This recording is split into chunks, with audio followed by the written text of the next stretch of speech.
Good morning, good afternoon, and evening, depending on the time you stumped into this podcast. So I'm so delighted to have one of the greatest um, mentor in this world. Like he has been Mm. my mentor like a very long time. He is a man I admire so much.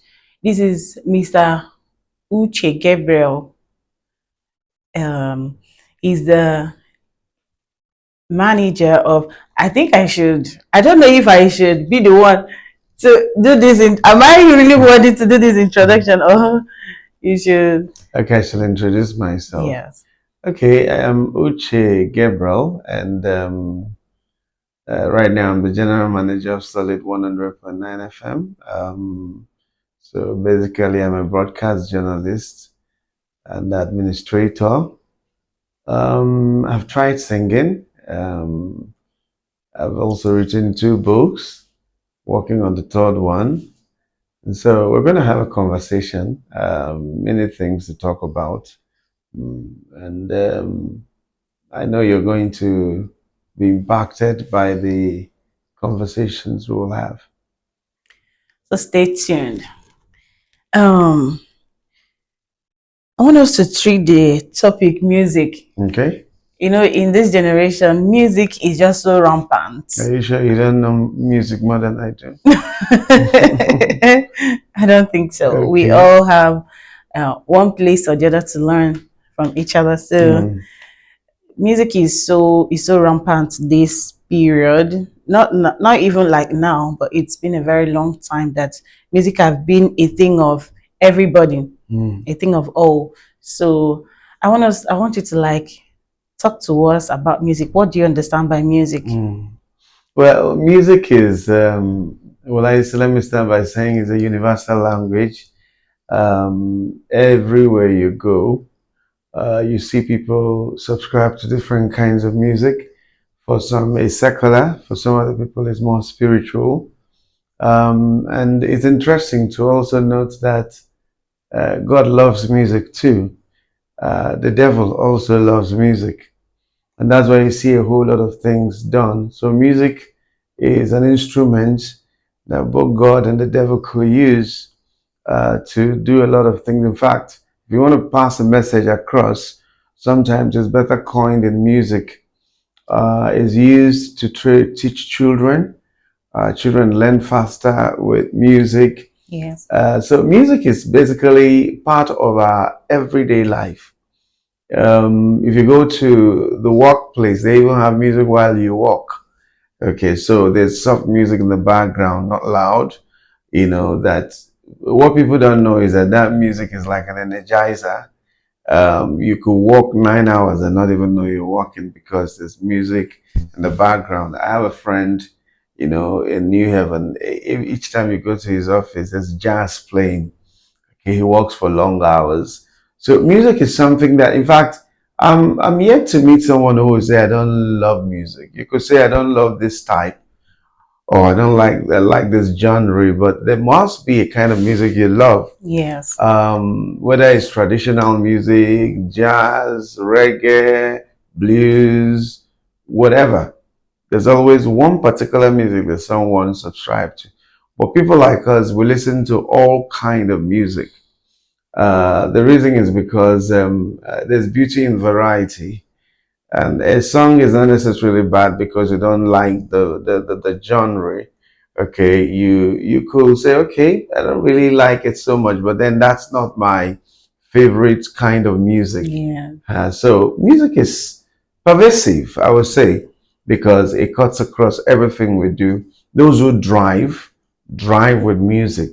Like me, I can't get into the car and the music is not playing, unless when I want to just think. And even sometimes I do jazz to think. So we love music, but then you see, we also see a scenario where you have music that are short-lived, and you have music that are eternal, Mm-hmm. music that you could call ageless, Yes. so to say. Yes. Um, then I also listen to both new school and old school. I listen to music, okay, and There's something to get from both, whether you like it or not. Sometimes the more things change, the more they stay the same.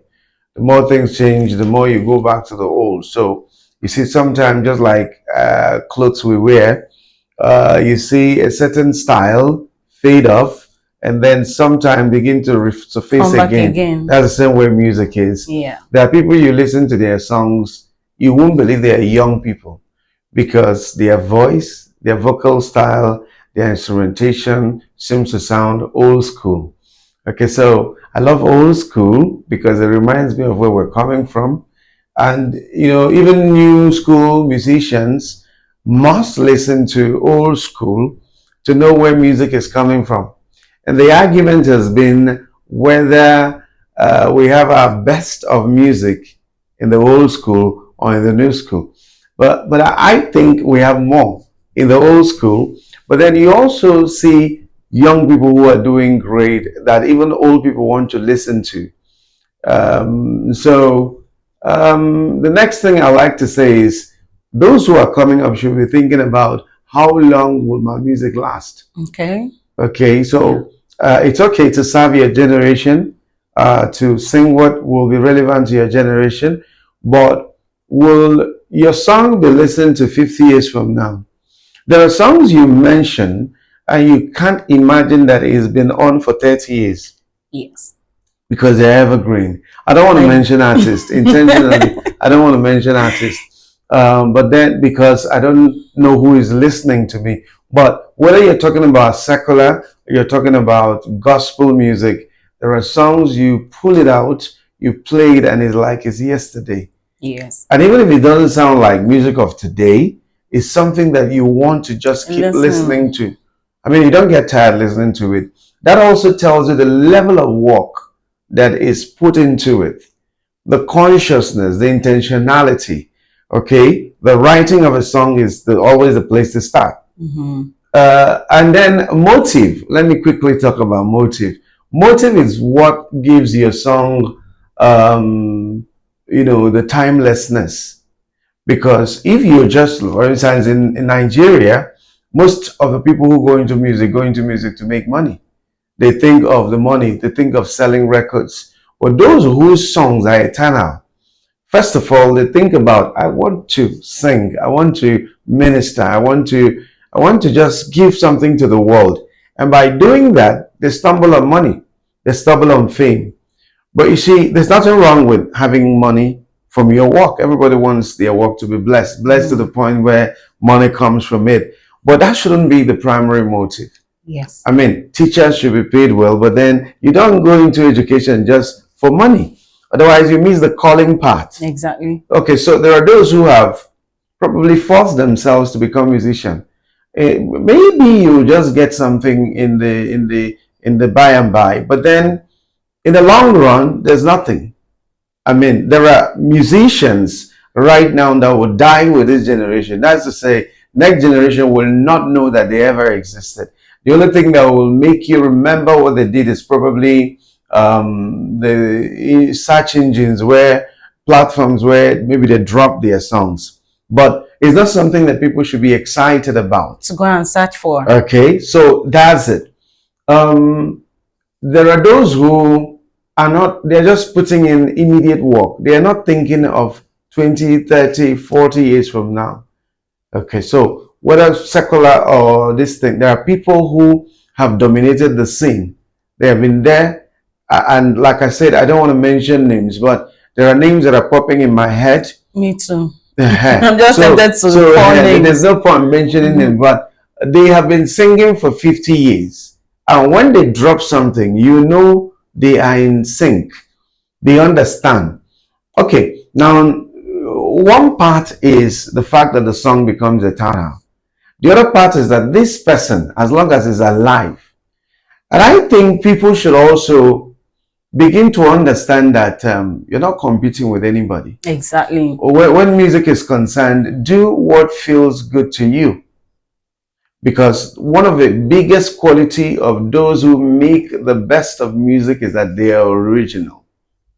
Originality means that it doesn't mean you don't learn from people. It means that you don't copy. Exactly. Okay, there's a difference Yes. between learning the principles. Learning the principles have to do with, we know music is general, music is universal. So I learn the principles of music and then I create something that is me. And most great musicians are intuitive. There's a combination of the intuitive dimension and the hard work that goes with it. So I could be sleeping and I get songs, or I hear music. Now I now get to Great. work to balance what I had with what I need to do to make it sound very good. Okay, so but that's what music is to me. Music is such a serious issue that we must begin to invest in it. I think the church is not investing enough in it. We don't take it seriously. It's those who you call unbelievers that know that they have to drive their craft. Okay, and I'm not saying doing more than you're supposed to do. I'm saying that one, we must be intentional about what we put out there, knowing that there must be quality. And the argument has been which is more important, the ministry or the artistry. These are two dimensions. But you see, someone said, there are people who will tell you, I don't mind my voice. I say, well, you could write the song and share it so that we will not mind your voice. So we must mind your voice. And so if you're going to sing, sing well. And so you see a lot of people who feel that because it's gospel music, it means that the craft should be undermined. They don't give it full time. They don't give it full time. They are just they just believe that maybe the anointing will cover for their lapses. No. You want to do songs that, and I like what is happening in gospel music. You see people who bring in some, beautiful dimensions to it. People like maybe Moses Bliss. I can't remember all of their names right now, but you see, they are bringing in artistry to gospel music. Okay, so even if you're not a Christian and you listen to them, you know that they are skilled. You know that they are talented. Okay, so you could be listening to worship by GUC, but you know he's not singing off key. He's on point. So it's a perfect blend of artistry and ministry. Now, there's always the imbalance. Now, sometimes someone is too artistic. Got his skills, but there's no anointing. And then there are those who run off with the anointing without balancing it with it. So, but I think there's a junction where these two can meet. And when they meet, it is always very exponential. Oh, wow. This is great. Like there are people born with particular talents, and like when you touch them, when you press that button, they will fill you with overflow. That's what I just got now. This is just one question, and you've answered almost all my questions in one. This is so amazing. I'm so blessed to have you here. Okay. So just like my second question was what makes music special from everyone else's own? Like as a singer in a world where we have so many competitors, everybody wants to sing, everybody wants to show up. How do you make your own unique from everyone else's own? Okay, you see, music is music, but your music is unique to you, and then unique to those that, because not everybody will like your music. I think we need to settle that. Yes. Yes. Everybody could say this is good music, but everybody will not subscribe even to your good music. It's true. Okay. In the gospel world, there are people I don't listen to, not because they are not good. It's just not my thing. Okay. And it's not okay to call names now, but you see, because you don't know how far this will go. Okay, so there are people who are not intentional about their craft. When people hear you, they should feel you. When people hear your music, they should know this is this person. And I think it has to do with how God has dealt with you. I mean, I'm not like me, I'm very good with messages of hope. Now, this is another thing that a lot of gospel musicians don't know, or even anybody who is into music. There are people who are very good with certain themes than others. There are people who sing about God's love. I can't forget this guy that sang Reckless Love. Wherever you hear that song, you feel God's love. Mm-hmm. Okay, and if you listen to all the other songs he has done, probably there's a recurring theme. Okay, there's a recurring theme. There are people, it has to do with the revelation they have. Mm-hmm. Okay, so if I have a revelation about, I am particular about hope, about giving hope to the people. Okay, so if I'm writing a song right now, it will reflect. Okay, so it's just like every man of God has a message that resonates with them. You know, that's the same way every music minister must have a team. There are those who probably could crisscross from one team to the other, but then there are those who are very committed to a particular team. So, in the making of music, you must also define yourself. Who are you? If the people we know as big artists right now did not stick to their style, nobody would distinguish them from the crowd. Mm-hmm. Okay, Yes. so it's about being true. There are those who are copycats. So they don't have their style. So they just keep. I mean, I remember an experience I had with a lady that was in UNN, beautiful singer. But each time I heard her sing, I will hear Whitney Houston. So I called her. I said, if you remind people of Whitney Houston, then we'll be looking for who are you? So my singing should not remind me of people. You get it? Yes. And there's nothing wrong with learning. Like I said before, you learn the rudiments, you learn the nitty gritty, you learn the basic principles of music, but you must adapt it to suit your style. Okay, so sing your song. Don't Mm-hmm. sound like anybody. Mm-hmm. Sing your song. And that's why you see, there are people who will take your song, they will sing it like it's their own song. It will not sound like you. Okay? That shows you that they're original. Originality shows in what you do with what other people have done. You take it from them and then you make it yours. It's your song. Okay, then imagine now when you write an original song, it should just be your stamp. It should be your trademark. But a lot of people don't have that originality because they want to copy. They want to sound like Natalia Bassi. They want to sound like Messi Chimo. They want to sound like these people have crafted an image. You can hear Messi Chimo and not know it's Messi Chimo because she's not sounding like those before her. Okay? So if you're out there, make sure you put yourself out there. And it takes time to craft your own, Mm-hmm. but a lot of people are in a hurry. Mm-hmm. So they go out there, they're like half baked. Okay, so I'm hearing like there's a particular guy I had to also talk to. If he's he has his vocal energy is beautiful, but you will hear R. Kelly in his voice, you hear some song in his voice, you hear a lot of voices at the same time. The reason is because he has not been able to take time to craft his own image. Okay, so music ministers, those who are in music should be able to answer the question, who am I musically? What is my sound? What do I want to sound like? There are those who are not they're not good with fast input song, but they are forcing themselves to do it. Yeah, it's okay to be versatile, but it's also good to know your style. There are those who put them in a worship atmosphere, they will just blow your mind. That's what they were born to do. But now they try to do something else, and in trying to do something else, they just miss it completely. Exactly.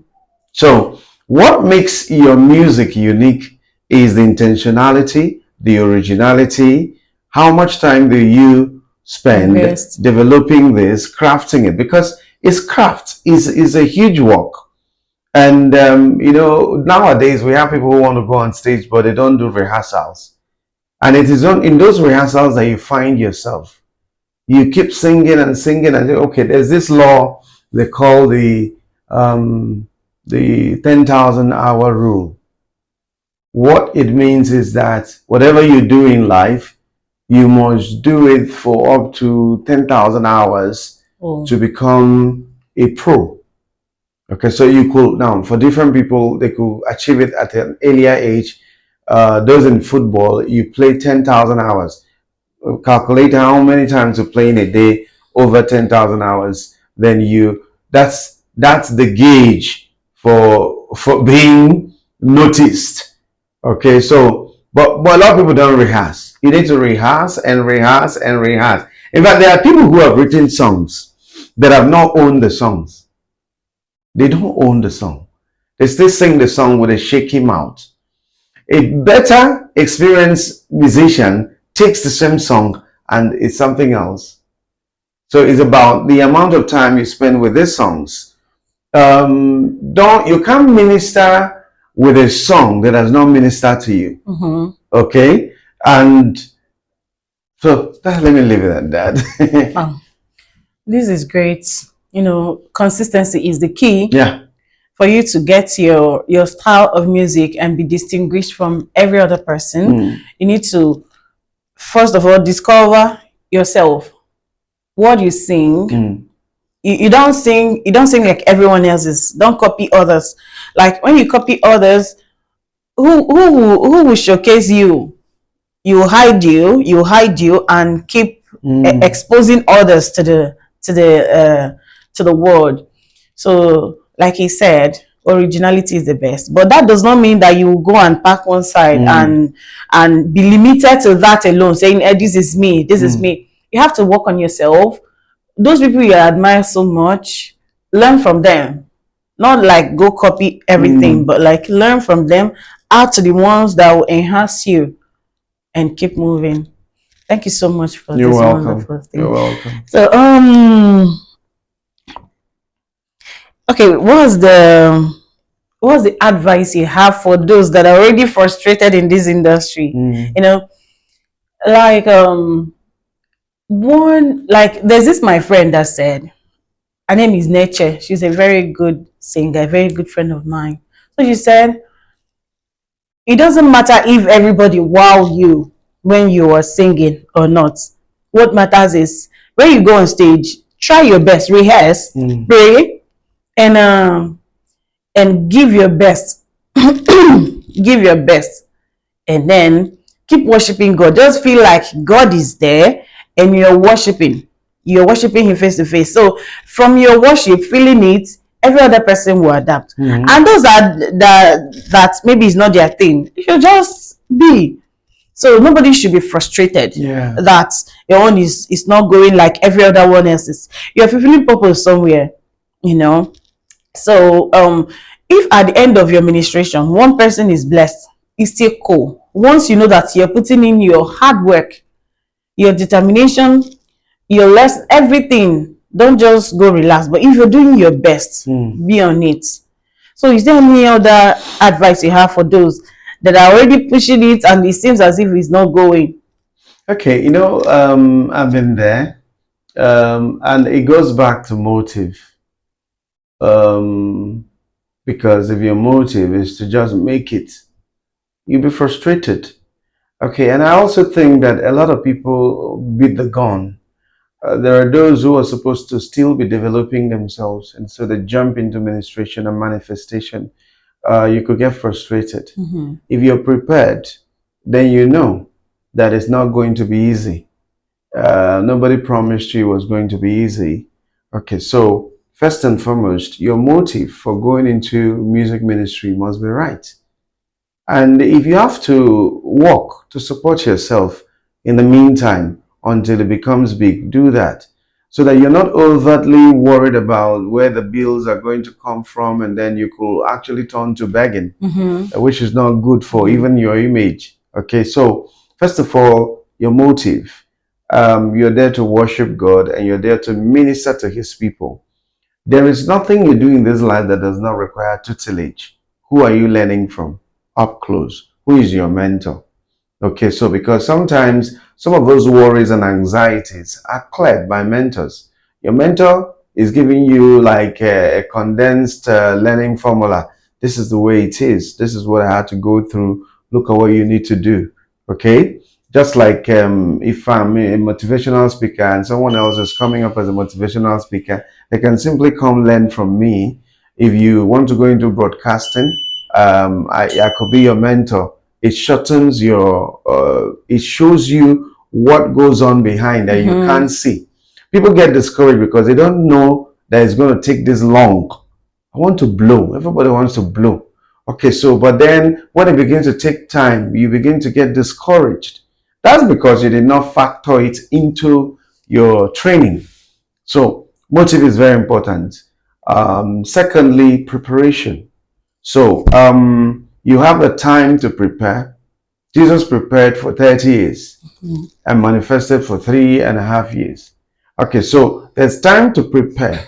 Most music ministers now don't bother to learn the piano, they don't bother to learn an instrument, they don't even bother to learn how to communicate. Because at the end of it, so you see people who you love their music, you love them when they are singing, but you don't like them when they start talking. Mm-hmm. They didn't prepare for that part. It's all encompassing. So when you're supposed to be preparing, prepare. I mean, prepare.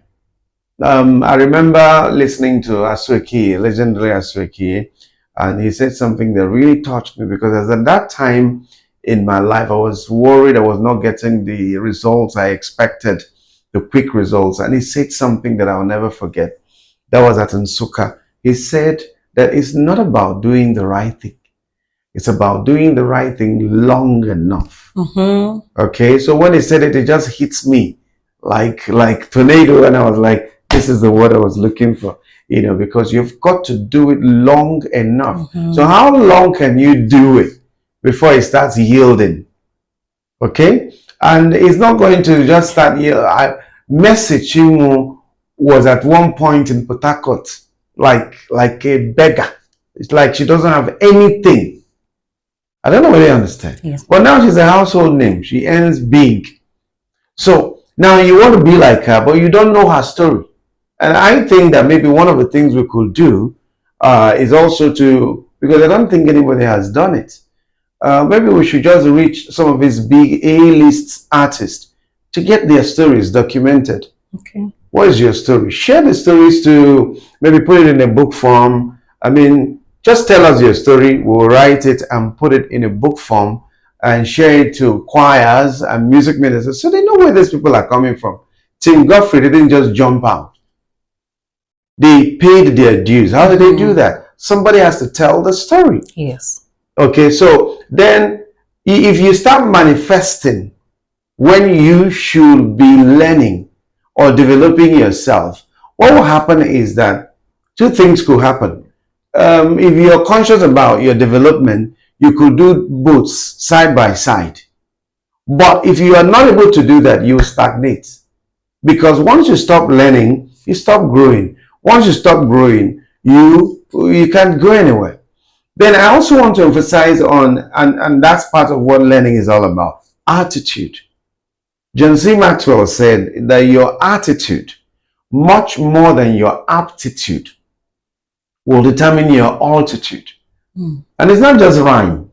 That is to say that even with all the singing ability in the world, your attitude is what decides how far you can go. That's why you could see a very good pianist who ends up nowhere. Very good singer. In fact, the ones we celebrate are not the best of singers. Honestly, the ones we celebrate are not the best of singers. They are those who've been able to take their singing, make the most out of it by their right attitude. And each time I talk about attitude, maybe we should define it. Attitude is the way you think, the way you feel, and the way you act. So it has three dimensions: the mental dimension, the emotional dimension, and the behavioral dimension.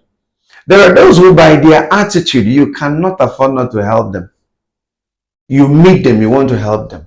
You want to give them money. You want to support them because of the way they are. Do you know that This thing they call entitlement can rob you of help. So you see people who feel that you just have to help me, and it's like their entitlement, and it's a put off for a lot of people. So that's the thing. So climbing has to do with a lot of attitude. There was this particular, beautiful worship leader, music minister, choir master in Enugu here. He's no more in Enugu right now. When he was in Enugu, I just can't help helping him. He was in a competition. I was here, canvassing support for him. And, at the point he had to leave. And at the point he lost his wife, but then I just couldn't stop helping the much I could. The reason is because he's so respectful. He's so accessible. So attitude is everything. Yes. And so a lot of people have been stopped by their attitude. And, there is also the case of people, because with wrong motive comes wrong expectations. And once your expectations are wrong, you will be disappointed. Okay, so that's why I tell people that the bulk of our frustration comes from our expectations. And if you want to handle that, just take up the expectations. Okay, so that's basically what I would tell anybody. When I started, I did an album about, it should be about 13 to 15 years ago. I got discouraged. I've not done another album since then.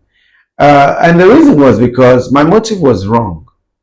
Yes, my motive was wrong. I just thought that, okay, if I just put up a song and then people launch it, and then it's only recently that the song even went online. I got so disillusioned. And I see a lot of people going through the same thing. Don't sing because you make money. Don't sing because you're expecting money to come from it. There's nothing wrong if money comes from it, but just sing. Now, some of those songs, now when I get to the stage and I'm singing them, people are like, wow, oh, he could sing. In fact, there are those who don't even know I can sing at all, because for the past almost 20 years, I decided not to sing. I was at Destiny Life in one of their programs, and I sang, and people were like, they don't know that I could sing. So right now, what I want to do is now do songs at my leisure, at my pace, put it online, let people be blessed. If it brings any other thing, good and fine. But motive is everything. Motive is everything. Oh, thank you so much. The reason why I pointed this, as a radio station manager, I know these your ears, you've heard a lot. Yeah. Anything music, like it's your station they come to. So, and I'm not disappointed hearing all this. Let me add something. Another thing, now that you mentioned the radio part, I was going to have, maybe I will still have it, a kind of meeting or conference with music ministers to give them an idea of how to be conscious of radio while they record. Okay, there are two songs I'm promoting right now. Both of them are gospel. Both of them are 5 minutes. That's too long for radio. Okay, so I know in church we normally have a long time to minister, and so we're not conscious. That's not why they normally have the radio version. Okay, so when you're recording for radio, your target should be pack all the nice things in 3 minutes. Okay. You look at some secular songs, they're 2 minutes plus two. You understand? And you want to play it repeatedly. Good. So now we want to give them everything. But you see, if you're doing like 2 verses and 2 choruses, it could get into 3 minutes. So all of you, do your intro, beautiful intro, do your verse, do your chorus, do your verse again, do your chorus, and end it. Whatever skill you want to demonstrate, maybe towards the end, bring it within these 3 minutes. Now, what it does is that, 1, it's not boring. 2, you're not unnecessarily repeating. And 3, it makes someone, once he finishes, he says, the song has finished. And then he plays it again. So it gives you more airplay. We need to learn that going forward so that you can get more airplay.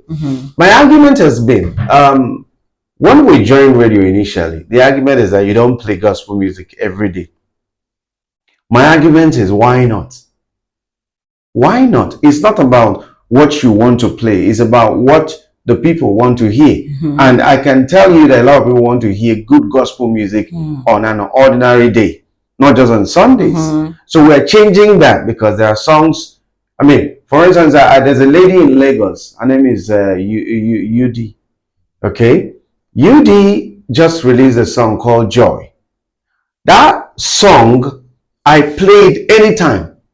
Yeah, you know it's gospel. I've got joy, joy, joy, joy, I everlasting forevermore. But she tweaked it and it's beautiful. So why not play about joy? What I can play Monday to Saturday. Everybody needs joy. There is joy, especially now that we're going through a lot of hard times. So songs that uplift people. And the next thing gospel musicians should also know is that if you're playing your song on radio, you're not just talking to church people. So you must twist your message to be positive so that anybody can identify with it and not necessarily feel like, okay, we're in church. Create, because this is a product. It's an art product. Create something that it defines people, that encourages people, that dissuades them from suicide. I mean, there are messages, a lot of messages you could put out there that's positive, but not necessarily worship. Thank you so much. Thank you, sir. I'm so delighted to have you here once again. So, to wrap up this program, we need to wrap up this segment by telling you that when you're going into this music industry, don't place the earning. Don't place it as the first thing that you are opting up for. So you need to know that you need to have something. You need to have a backup. What that will be fetching you money while you keep singing because you love singing. You keep developing yourself. It will help you to give yourself time to get to that point that you want to be. If not, you turn a beggar. And you will not, you won't even know it because you'll be frustrated that you won't know when you start begging. Sure. You know. So thank you so much You're for welcome.